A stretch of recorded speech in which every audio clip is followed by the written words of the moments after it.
take up her chair. She does not dine above the salt tonight.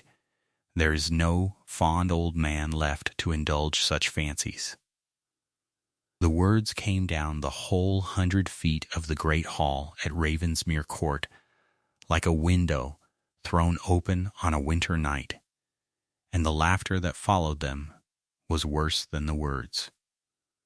Candlelight ran the length of the long table, over roast venison and glazed capon and a great pale castle of spun sugar, over massed silver and cut crystal and hothouse roses forced out of season, over the diamonds of half the county come to make merry,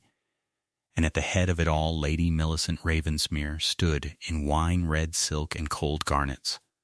tall and straight-backed, her silver-streaked hair dressed high, one ringed hand lifted toward a footman, and one thin finger pointed down the board at the quiet gray figure who had risen, as she had risen every night for 2 years past, to take the place near the family that the old Earl himself had bidden her keep. Honora Vale did not sit back down. She stood where she was with her hands folded before her, and let the eyes of the county come to rest on her, the whole glittering length of them turning in their chairs to look, and she did not color, and she did not weep, and she looked not at the laughing gentlefolk, nor at the woman who had spoken, but at a single still point on the far paneled wall, where the smoked gilt of an old frame caught the light, with a quietness in her that ought to have troubled a wiser woman than the one who had ordered her chair away. It did not trouble Lady Millicent in the least. "Down there," she said, and the pointing finger moved past the tall ancestral salt cellar that stood at the middle of the board, like a little tower of wrought silver, dividing the high end from the low below the salt, if you please, among the cousins who could not afford to dress themselves, and the good servants who at least know their place without being taught it. "We keep you for the schoolroom, and not for the table. That was my late father-in-law's whim, and I am not obliged to humor a dead man's whims." And the footman, a boy of 17 who could not for shame lift his eyes, took up the light chair and carried it down past the great silver salt cellar to the low cold end of the hall where the light fell poor and thin, and Honora Vale inclined her head, once as though she had been offered some small ordinary courtesy, and walked the length of that long table under the eyes of the whole assembled dale, past the tittering ladies and the smiling gentlemen, and the pale uncertain young heir in whose honor the feast was spread, and sat down below the salt among the poor relations, who could not meet her eye on her own account, and folded her bare and ringless hands in her lap, and said nothing at all. She was 31 years of age, of middling height and slender, plainly made and plainly dressed in a high-collared gown of dark slate-gray stuff, without one ornament upon it, a narrow band of white linen at her throat and at her wrists, her dark chestnut hair parted in the middle and drawn back into a low simple knot, and at her breast, on a thin worn ribbon, a small oval silver locket that she touched now, once with 2 fingers, the way another woman might touch a cross. She was poor. She had been poor all her life, ink and nursery poor, schoolroom poor, the kind of poor that darns the same 3 gowns and turns the collar twice and counts the candle ends. And yet there was not a soul at that shining table, from the mistress in her garnets to the bishop in his lawn sleeves, who could do 1/10 of the things that quiet woman could do. She read Latin and Greek as easily as she read the weather. She had the whole of the young one's education in her 2 hands, the boys and the girls both, their history and their sums, and their languages and their music, and she played the pianoforte with a grave, sweet touch that had more than once stopped a careless footman in a doorway. She was, in every way that a hard and glittering world had agreed not to count, the finest lettered person in that hall, and they had carried her chair below the salt to make the county laugh, and the county had laughed. There was one man at that long table who did not laugh. Far down among the plainer places, sat a broad-shouldered young man of perhaps 28, tanned by weather to a color no gentleman of leisure ever wore, with steady brown eyes and short dark hair, and a sober, well-kept coat without a scrap of finery on it. John Ashby, the old Earl's own godson, born on the estate and raised on it and made its steward before his 24th year, the one man at that board who worked for his bread and was not ashamed of it. He had not laughed at the first word, and he did not laugh now, and while the tittering was still running up and down the table like a drought, he pushed back his chair and stood, and did a thing that no one in that hall had thought to see done. He walked to the middle of the board, where the great ancestral salt cellar stood in its place of honor, the tall-footed silver tower that had divided the worthy from the unworthy at Ravensmere for 200 years, and he took it up in both his broad hands, heavy as it was, and he carried it down the length of the table, past the staring ladies and the frozen footmen, and set it down below his own plain place, well beneath the spot where Honora Vale now sat, so that by that one quiet act of a working man she was above the salt once more, and the mistress in her wine-red silk was left sitting, all unknowing, below it. "I am ashamed of them," he said to her, low, so that only she and the poor cousins near her heard it. "I am ashamed of the whole grand pack of them, and I would have you know that one man at this table is." And Honora Vale looked up at him with her calm hazel gray eyes, and something moved in her grave oval face that was not quite a smile and was warmer than one, and she said only, "Sit down, Miss Ashby. Before you make an enemy you cannot afford." And he sat. But he set his jaw, and he did not move the salt back. Now Lady Millicent Ravensmere, standing at the head of her husband's father's table in her garnets and her triumph, could not in her worst dreaming have guessed, that before this same night was out she would stand dependent for her very bread, for the roof over her head, and the silk on her back, and the diamonds at her throat, upon the plain gray woman she had just sent below the salt to be laughed at.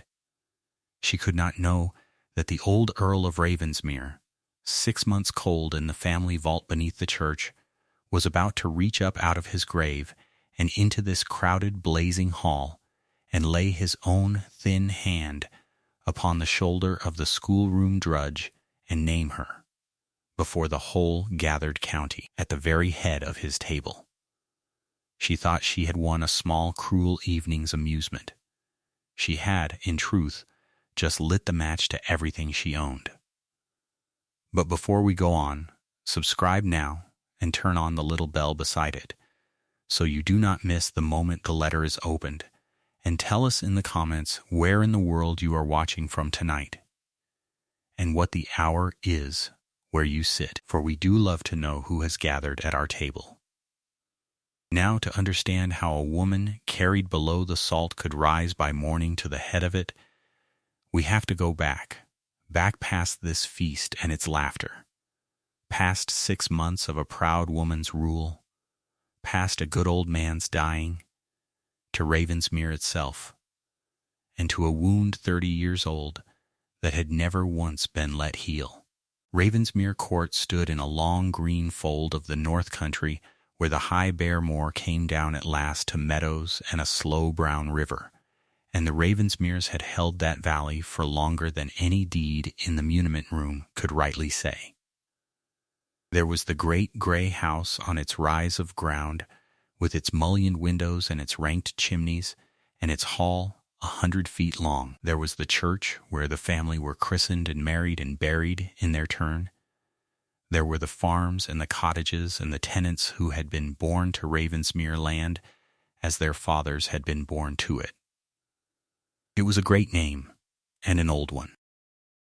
But great old names, as the county well knew and never said aloud, are not the same thing as great old money. And the plain truth of Ravensmere was this: the land itself was entailed, tied hand and foot to the title, passing of necessity from Earl to heir down the male line, and never to be sold or willed away. And the land was mortgaged near to the roots, poor in ready coin, heavy with the debts of 2 spendthrift generations, so that the acres and the house and the title together made a grand and hungry burden that ate money faster than the meadows could yield it. What kept Ravensmere afloat, what paid the servants and dressed the table and bought the diamonds and forced the roses out of season, was not the land at all. It was the fortune. Apart from the entailed estate, and wholly separate from it, the old Earl held in his own single hand a great free fortune that no entail touched and no debt could reach. Money in the funds, consols that paid their quiet dividend year upon year, and a fine house in a good London square, the whole of it his own to keep or give or leave exactly as he chose, answerable to no one living. That free fortune was the true floor beneath the family's feet. Take it away, and the proud Ravensmeres would be left standing on nothing but a mortgaged name. And the old Earl, all his long life, had held it close, and said little, and let his son's widow believe, as she dearly believed, that it would fall to the family as a matter of course, the way the rain falls. Because who else in the wide world was there for an old man to leave it to? There was one other. 30 years before that shining feast, the old Earl of Ravensmere had had a daughter, his only daughter, the child of his heart,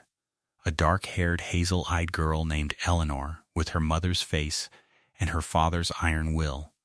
and 30 years before that feast he had cast her off, root and branch, and shut the great door of Ravensmere against her forever. Her sin had been to love a poor man.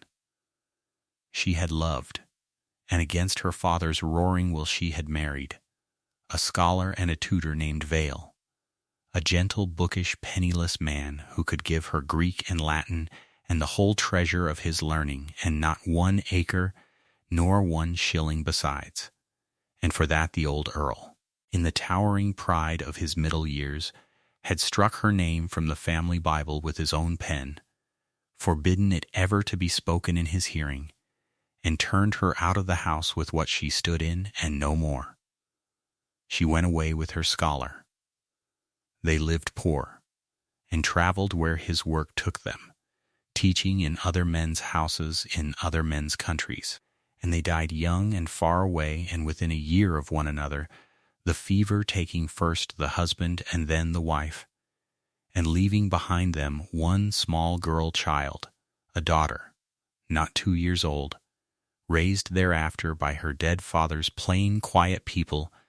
under her dead father's plain, quiet surname, Vale, knowing nothing at all, of any grand blood in her veins, never once told that the hard old Earl in the North Country was her mother's father, growing up simply as Honora Vale, the scholar's orphan, poor and lettered and alone. She grew up on her father's books, for they were the one inheritance that came down to her, and she made of them the only wealth she would ever have. By the time she was a woman grown, she could teach anything a great house might wish its children taught, and being poor and friendless, she did the things such women do. She went out into the world as a governess, to raise other people's children for other people's bread. And here the hand of fate, which writes stranger tales than any of us would dare, turned 1 blind, quiet page through a plain London agency, from a list of names and characters, all unknowing and unknown. Honora Vale was engaged to come north and take charge of the education of the 2 grandchildren of the Earl of Ravensmere. Was hired, that is, to teach in her own grandfather's house,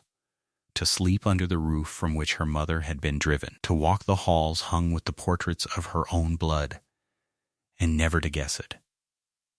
She came to Ravensmere some 3 years before the old man died.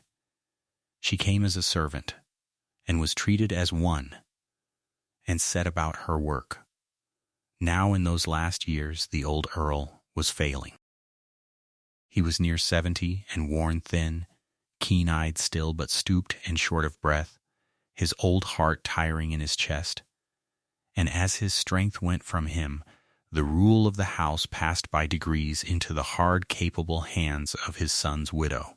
Lady Millicent, who ran Ravensmere, as she meant one day to own it. She was not unkind to the old man in any way the servants could carry to the county. She simply set him aside. She begrudged him company and attendance,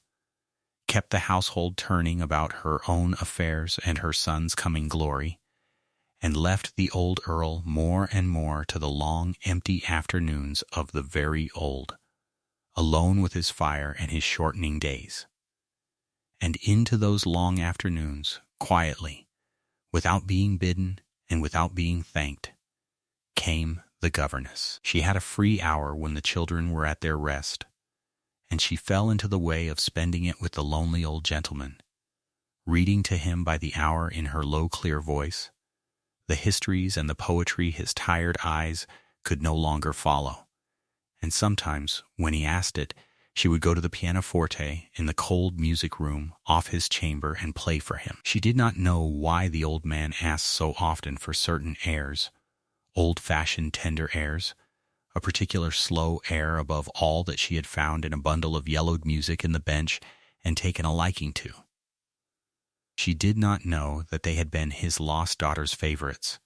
the very airs Eleanor had played in that same room 30 years before she was driven from it. She only saw that when she played them the old Earl would turn his face away toward the fire and sit very still, and that his sharp gray eyes, when at last he turned back, were wet, and being a kind woman she thought it was only that the old feel the past keenly, and she played them the more gently and asked no questions. But the old man was not weeping for the past in the vague way she supposed. He was coming, slowly and with a growing thunder in his heart, to a knowledge that shook him to the root. He had begun to look at his grandchildren's governess. He had begun to see, in that grave oval face bent over a book in his firelight, another face, the face of the daughter he had cast out and never ceased in his secret heart to mourn, the same dark chestnut hair, the same calm hazel gray eyes, the same still carriage of the head. He heard her name, Vale, and it went through him like a cold blade, for Vale was the scholar's name, the very name he had forbidden his house to speak. And one evening, as she leaned to turn his cushion, he saw at her throat, on its thin, worn ribbon, a small oval silver locket, and he knew it. He had given that locket himself, with his own hands, to a laughing girl of 15, a lifetime ago, had watched her clasp it on, had, God forgive him, seen it last about the neck of the daughter he turned from his door. Here it was again, warm from the breast of the hired governess, come home the long way round. The old Earl said nothing that night, but he was a Ravensmere, and though age had bent his back, it had not touched his cunning, and he did the thing quietly and thoroughly, as such men do. He sent in secret for his solicitor a spare, grave old gentleman named Bracewell, who had kept the family's affairs for 40 years and could be trusted to the grave, and he set him to make inquiries, careful, patient, lawyer's inquiries, into the marriage of a scholar named Vale and a woman 30 years gone, and into the child of that marriage, and into how that child had come, all unknowing, to his own door. And in the fullness of some weeks the answer came back to him under Bracewell's dry, sealed hand, and it was the answer his heart had already given. The governess who read to him by the hour, who played his dead child's airs and wept without knowing why the old man wept, was his own daughter's daughter, his granddaughter, his own lawful blood, true-born of a lawful marriage, come home to be the one kindness of his ending. A weaker or a simpler man would have risen up then and there and taken her in his arms and named her before the whole house. The old Earl did not. He knew his own family too well, knew it to the cold bottom. He knew what stood between that quiet woman and the great free fortune everyone assumed the family would take, knew that Lady Millicent had ordered her whole life around the certainty of that money, and that his grandson's future was built upon it. And he knew, with a clear and bitter certainty, exactly what would happen if he were to say, in his failing state, before his ambitious daughter-in-law, that a penniless governess was his heir. They would not believe him, or they would say they did not. They would call it an old sick man's dotage, a fancy of his dimming wits. They would find some quiet way to turn the girl out of the house within the week, before he could set a hand to any paper, and once she was gone and scattered back into the world of poor governesses, the proof would be let quietly to vanish,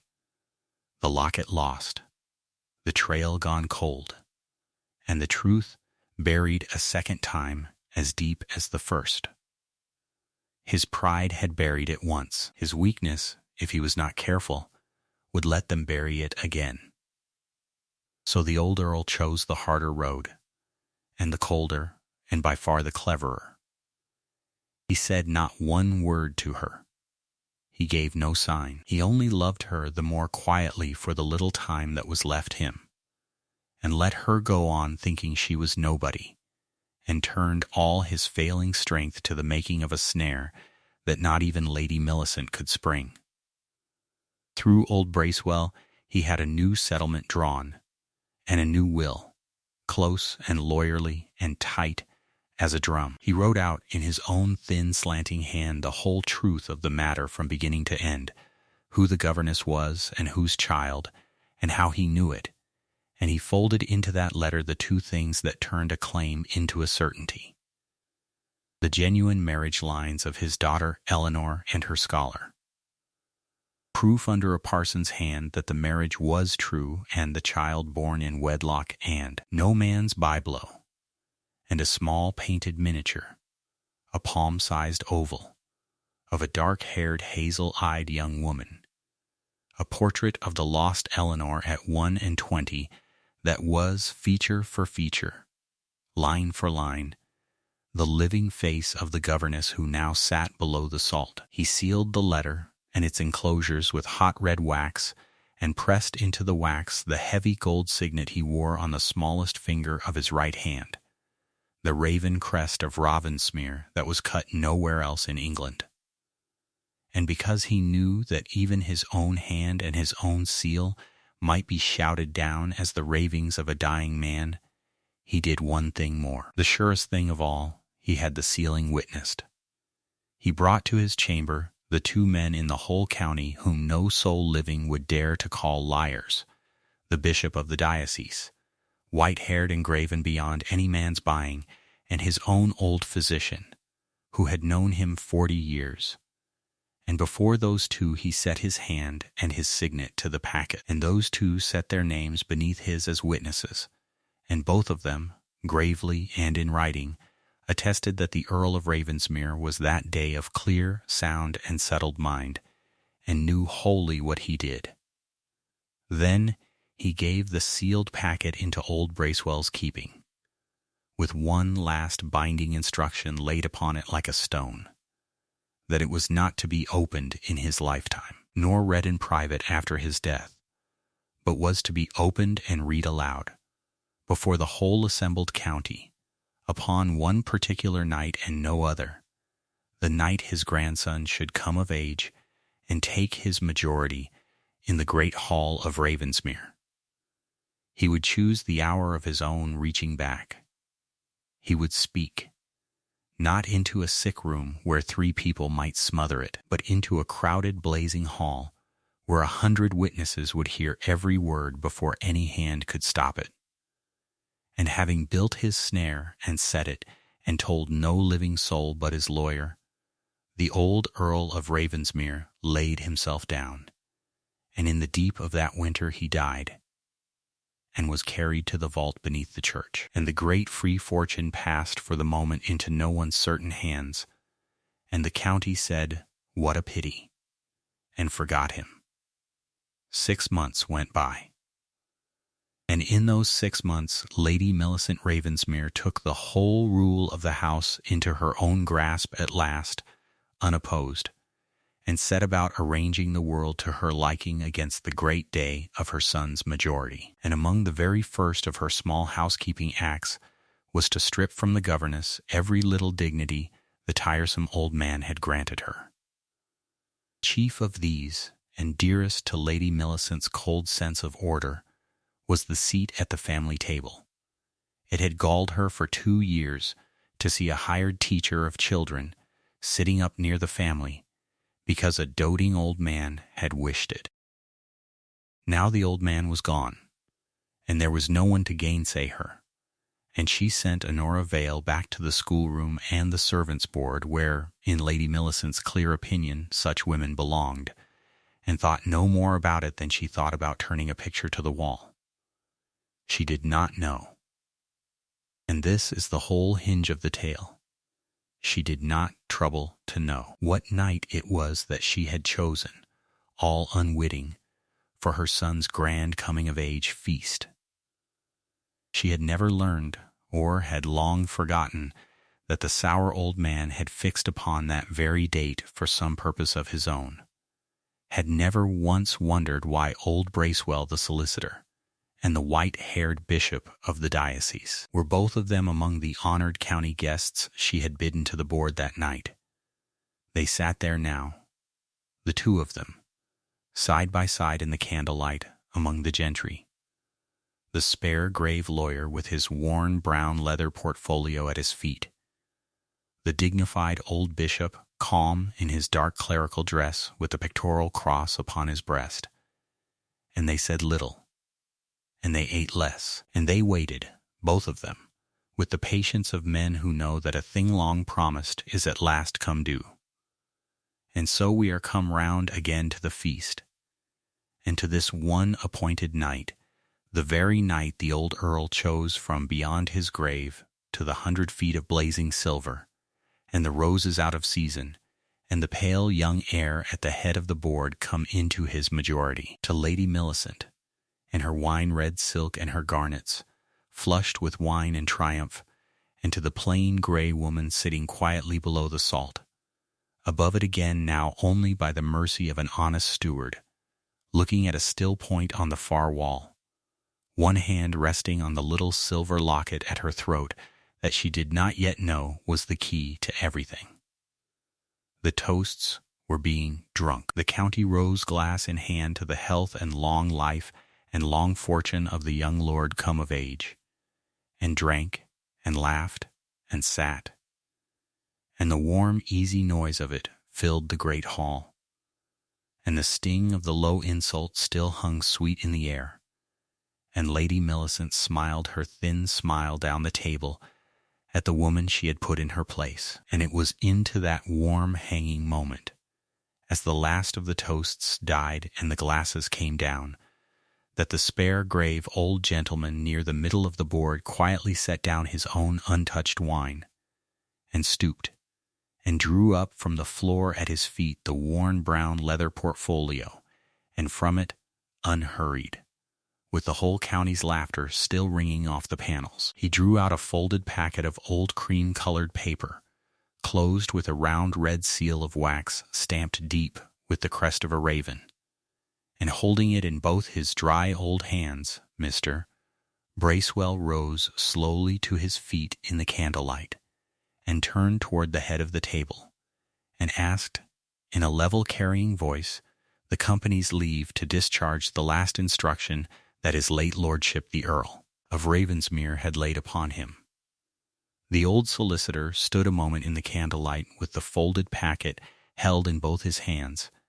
as a man holds a thing he has carried a long way and is glad at last to set down. And the low murmur of the great table died away to nothing. For there is a manner in an old and honest man, when he rises among the loud and the young, that stills a room without his asking. He was a spare, grave gentleman, thin of hair and plain of coat, his gold spectacles catching the light of the branched candelabra. And when he spoke, his voice was dry and level and carried the whole 100 feet of the board without his once raising it. The voice of a man who has read hard truths aloud in cold offices all his life, and has learned that the truth needs no shouting. He begged the company's pardon, he said, for breaking in upon so glad an evening, and he begged in particular the young gentleman's pardon, whose coming of age they were met to honor. But he was charged that night with a duty he had carried faithfully for 2 years and more, and the discharging of it would wait, by its own terms, for no more convenient hour, for it had been laid upon him that it be done upon this night and upon no other. He held up the packet then, so that all down the long table might see it, the folded old cream paper gone a little soft at the creases with keeping, and the round red seal upon it unbroken, stamped deep with the raven of Ravensmere, the selfsame bird that spread its wings in smoked gilt above the great stone hearth, in the portrait of the old Earl that looked down that night upon his crowded hall out of sharp painted gray eyes. This letter, he told them, in that dry carrying voice, had been placed in his hands by the late Earl of Ravensmere himself, in his own library in this house, upon a morning some 2 years before his lordship died, and it had been sealed in his presence, and witnessed,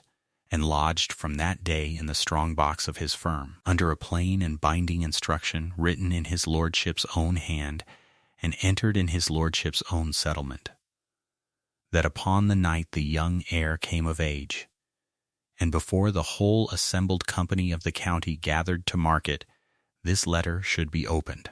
and read out, entire and aloud, to every soul present in the hall, and that no person living, he said, and here his pale eye traveled without haste up the length of the table to the high end, no person living, of whatsoever rank or station or authority within this house, had any power in law or in conscience to stay the reading of it. There was a rustle then, all down the board, a turning of powdered heads and a lifting of jeweled hands, and at the high end, in her great chair beneath the raven portrait, the proud mistress of the house had gone the color of the white damask before her. She rose in her wine-red silk with the diamonds burning cold at her throat, tall and straight-backed and terrible in her anger, and she bade him sit. She bade him sit down and have done, in a voice pitched to carry as far as his own, and she named it to the county for what she would have them think it, the doting fancy of a sick old man in his second childhood, a thing got out of him when his wits were wandering, a piece of servant's mischief dressed up in wax and paper. There should be no such reading at her son's table, she said, upon her son's night. And she forbade it, and she desired the company to forgive the tedium of an old clerk who did not know his place. And for a moment it hung there, the whole bright hall balanced upon her cold pale blue stare, and the old solicitor did not sit, but neither did he speak, for he was a careful man, and he had known this moment would come, and he had brought with him to the table that which would meet it. For beside him, at the place of honor where he had been set among the first guests of the county, the bishop of the diocese now rose to his feet. He rose slowly, a dignified white-haired man of 70 in his dark clerical dress, with the lawn sleeves falling from his arms, and the pectoral cross catching the candle flame upon his breast. And he rose with the unhurried weight of a man who has stood up in far greater places than this to say far harder things, and the anger of the mistress broke upon him and ran off him like water off stone. He begged her ladyship's pardon, he said, in a grave and gentle voice, but she must not forbid this, for it was not hers to forbid, nor his, nor any man's at that table, and he could not sit silent and hear the last honest word of a dying man called dotage in the very hall where the man had lived and ruled, because he, the bishop, had himself been present at the sealing of that letter. He had been sent for by the old Earl, he told them, upon that morning 2 years gone, and had come, and had sat in the library of this house with his lordship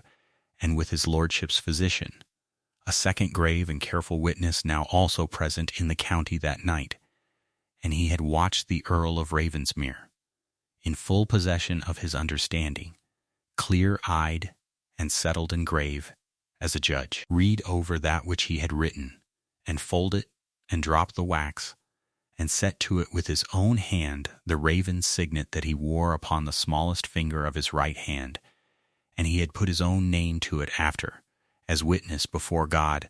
that the man was of sound and deliberate mind, and knew to the last particular what he did. That signature was upon the cover yet, the bishop said,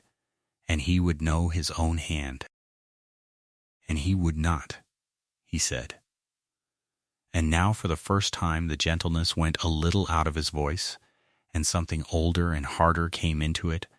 the voice that had read men their duty across 30 years. He would not stand by and see a dead man's truth laughed down in his own house and smothered under his own roof for the saving of any living person's pride. Let it be read, he said. Let it be read out plainly, and let the county hear it, and let God and the county judge of it. And the mistress of Ravensmere, outfaced before the whole gathered gentry of 300s by the one man in England whose word not the boldest of them would dare to gainsay, stood one moment longer with her hand white-knuckled upon the back of her chair, and then she sat down. She sat down slowly into her great chair beneath the portrait of the man she had set aside, and she did not speak again, but her eyes went once, quick and narrow, down the whole length of the shining board, past the massed silver and the crystal and the banked hothouse roses, down past the tall ancestral salt cellar that the honest young steward had carried below his own place an hour since, down to the low end among the poor cousins and the upper servants, where a quiet woman in dark slate gray sat with her ringless hands folded still in her lap, and her grave hazel gray eyes fixed upon a point on the far paneled wall, as she had sat all that evening, and something moved in the proud face that no one at that table had ever seen in it before, a first cold breath of a fear it could not yet name. The solicitor turned the packet in his hands. He broke the seal. In all that 100 feet of hall there was such a stillness then that the small sounds of the great room came up out of the silence one by one, the settling of a log in the deep hearth, the far-off guttering hiss of a candle drowning in its own wax, the small dry crackle of the old paper itself as he unfolded it under the light, and he smoothed the single sheet upon the damask, and set his spectacles, and in that same dry level voice, that shook now only a very little, he began to read the old Earl of Ravensmere his last words to the world. And the words were plain, and they were not the words of any wandering mind, but of a proud old man who had come at the last to the bottom of his own heart and found there a thing he could no longer bear to carry down into the dark unsaid. He wrote, and the solicitor read, that 30 years before, in the high summer of his strength and the hardness of his pride, he had cast off his only daughter, root and branch, for no crime under heaven, but that she had loved and married a poor scholar beneath her station, a gentle and a learned man with nothing to his name but his books and his honor, that he had forbidden her name to be spoken in his house, and struck it from his letters, and shut his door and his heart against her, and had held that door shut through all the years, in his pride, though word came to him in time that she and her husband had died young and far away and poor, in a strange country, leaving a little living child, that he had told himself he did not care, and had lived to know, in the long cold nights of an old man's illness, that he had cared for nothing else, and that the shutting of that door was the one deed of all his long life that he would answer for the hardest at the last day. And then he wrote, and the old solicitor's dry voice went very quiet in the great hush, that God, who is more merciful to proud old men than they deserve, had in the last of his days done him a kindness he had not earned, for he had sent that same dead daughter's lost child back under his own roof, all unknowing and unknown. A poor hired governess engaged through an agency to teach his son's 2 children in his own schoolroom, that she might be, without either of them at the first understanding it, the one true kindness and the one clean comfort of his ending. He had known her, he wrote, before ever he suffered himself to believe it. He had known her by her face, which was her dead mother's face come again, feature for feature, out of 30 buried years, so that the first evening she had lifted her grave gray eyes to his, across the schoolroom he had been forced to turn away to the window lest an old man be seen to weep before a stranger. He had known her by the plain surname she bore, which was the scholar's honest name, the very name he had once forbidden his house to speak. And he had known her past the last denying of it upon an evening when she sat reading to him by his fire, when the firelight caught upon a small worn oval locket of silver at her throat, a poor plain thing she wore upon a ribbon and plainly valued beyond its worth. For it was a locket that he himself, he wrote, with his own hand, in a gentler year, had given to his daughter upon her 12th birthday, and there was not its like in England, and he had made his quiet inquiries after, through this same faithful gentleman who now read his words aloud, and had found the whole of it true, and proved and past all doubt that this governess, this schoolroom drudge, this hired woman kept upon his son's charity to teach his son's children their letters, was his own lawful granddaughter, true-born, legitimate, the last of his blood, and the child of the daughter he had wronged. At the naming, then, of that long-forbidden daughter, when the old solicitor read out her Christian name into the silence, the name that had not been suffered to sound within those walls for 30 years, a shiver went visibly down the whole length of the board. A turning and a whispering among the older guests who could remember, who had been young when the beautiful, willful girl was sent away, and had wondered all these years what became of her. And up at the high end the proud mistress sat rigid as carved stone, understanding now, ahead of the reading,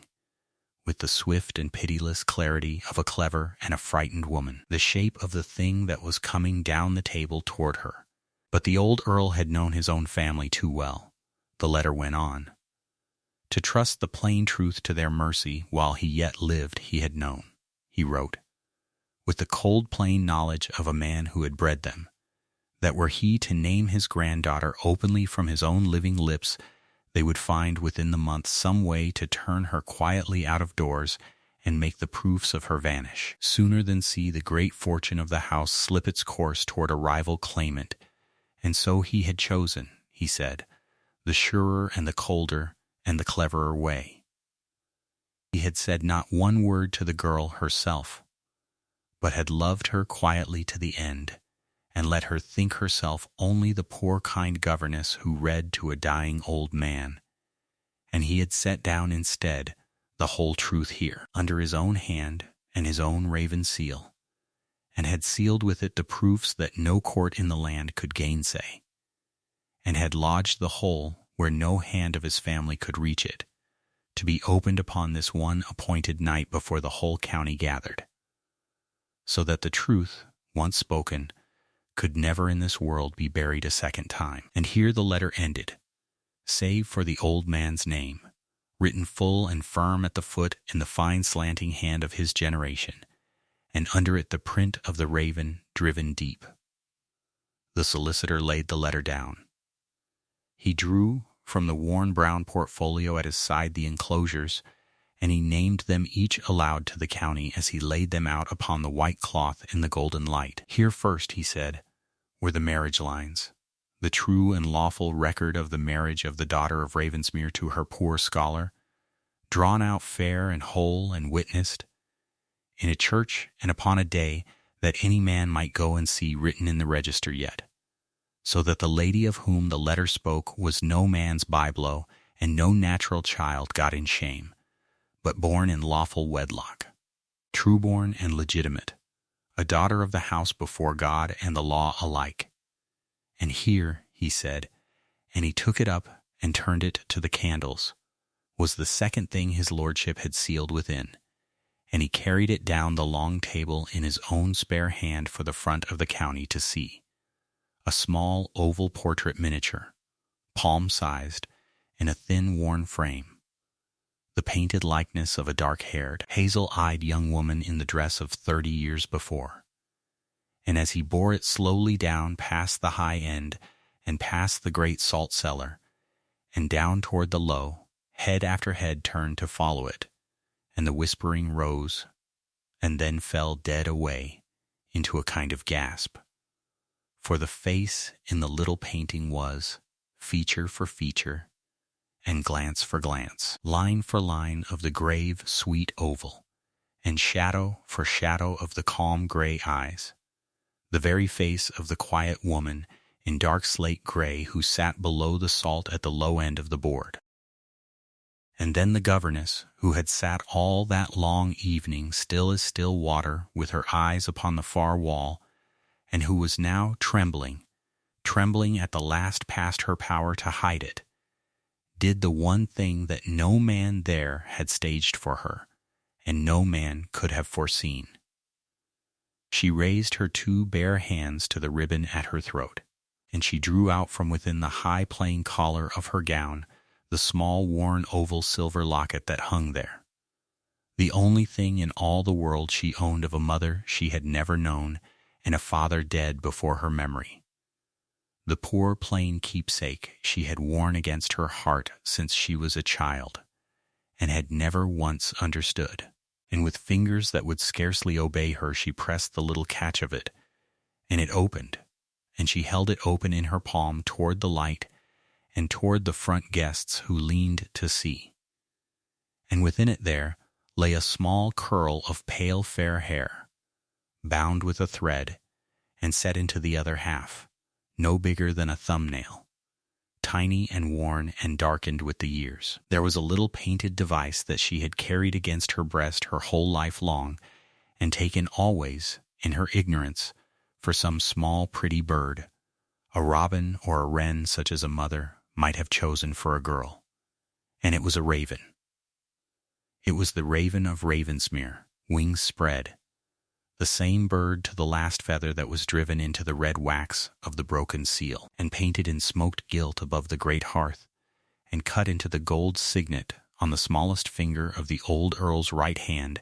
in the portrait that looked down upon them all, and the whole hall saw it, and the whole hall knew. The bishop came down from his place.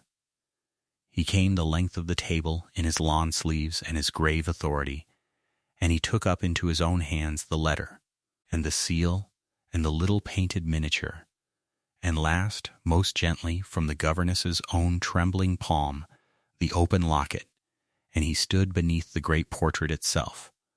where the painted old Earl held up his painted signet hand, and he matched them there before the eyes of the county, the raven of the seal to the raven of the ring to the raven of the locket, each to each, all one bird, all one house. And he turned, and he lifted his white head, and upon his office and upon his oath before God, he said, he certified to the whole assembled company that this was the true hand of the late Earl of Ravensmere, whom he had known 30 years, and this his true seal, and this the work of his sound and deliberate and settled mind, and that the woman who sat that night below the salt in the house of her fathers was, in the sight of God and of the law and of every honest soul present,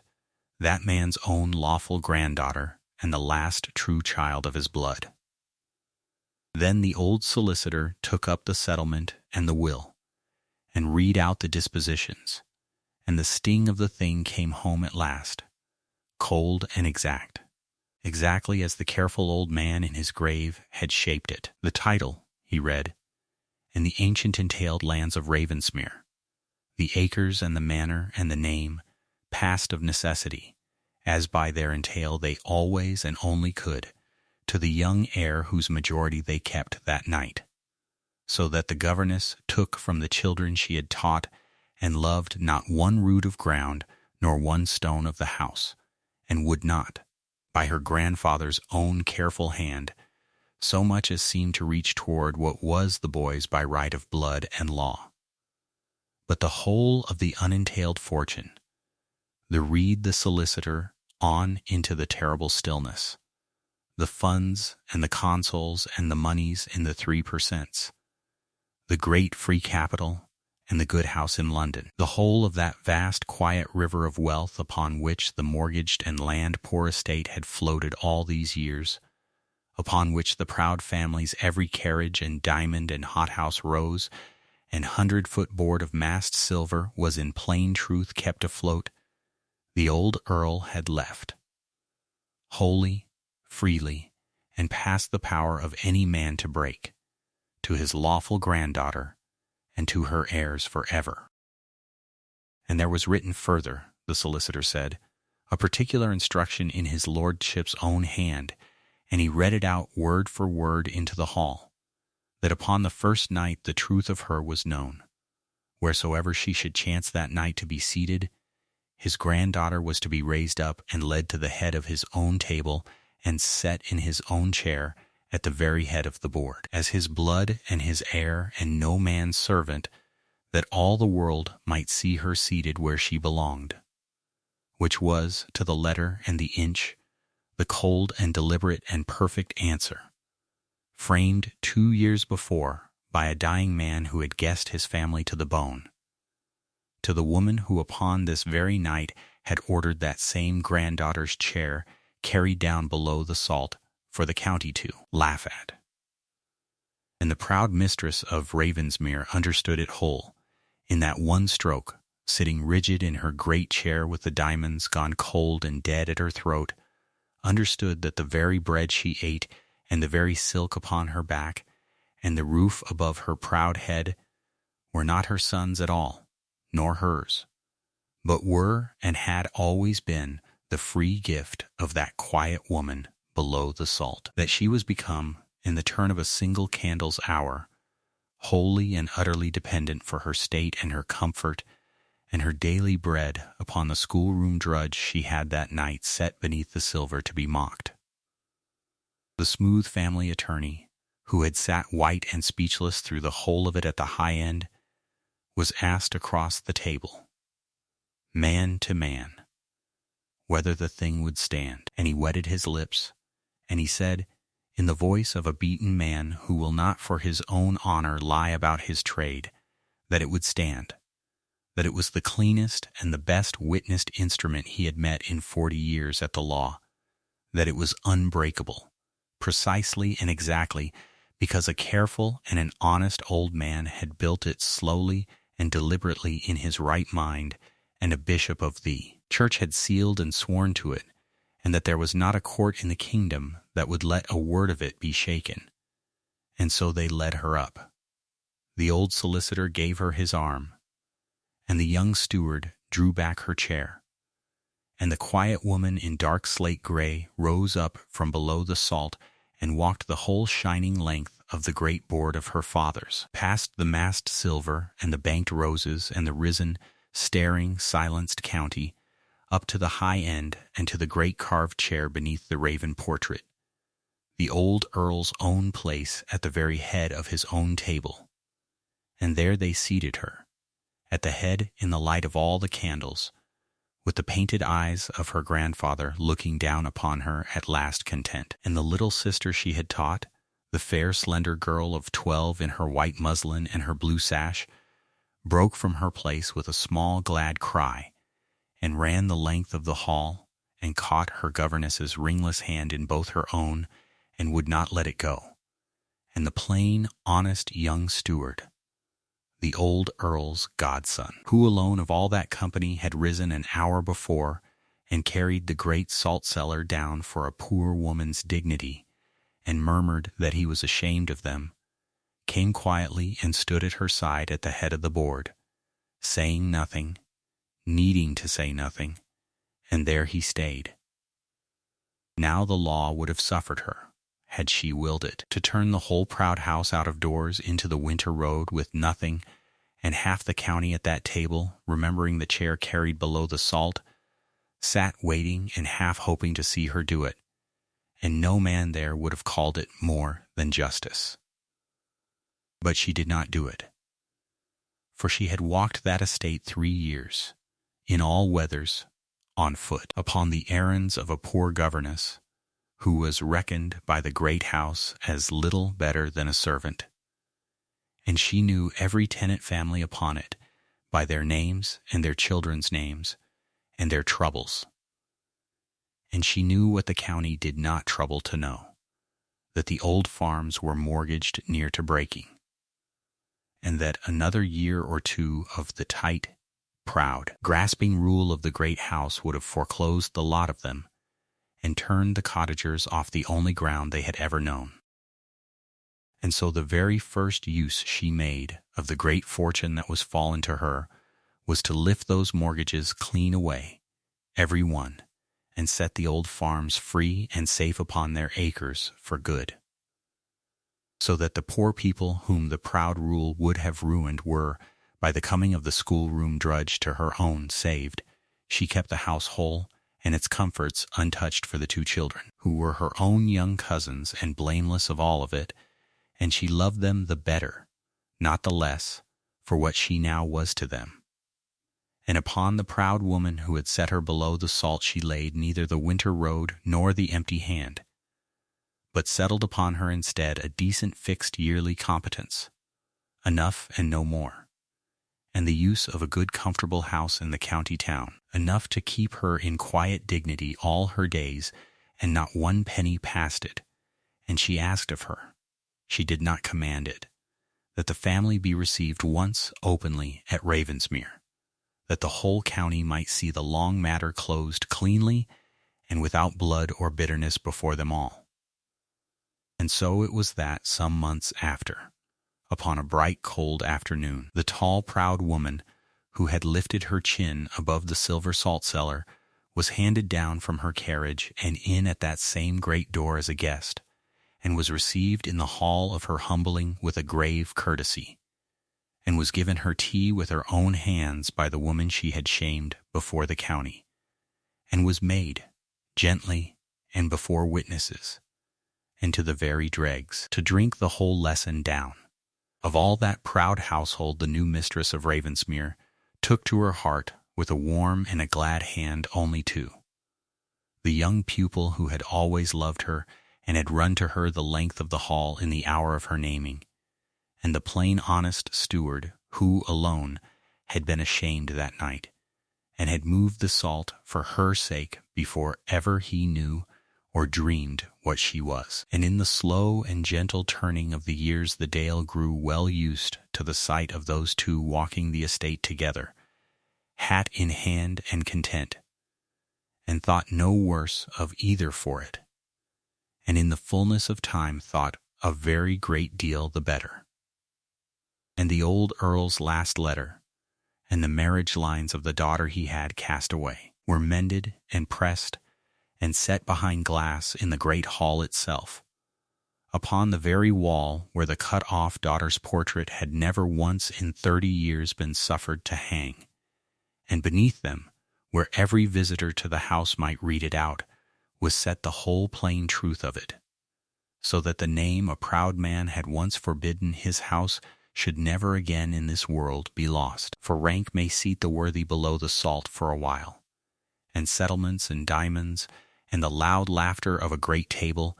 may put the gentle and the true in their supposed low place for an evening or a season.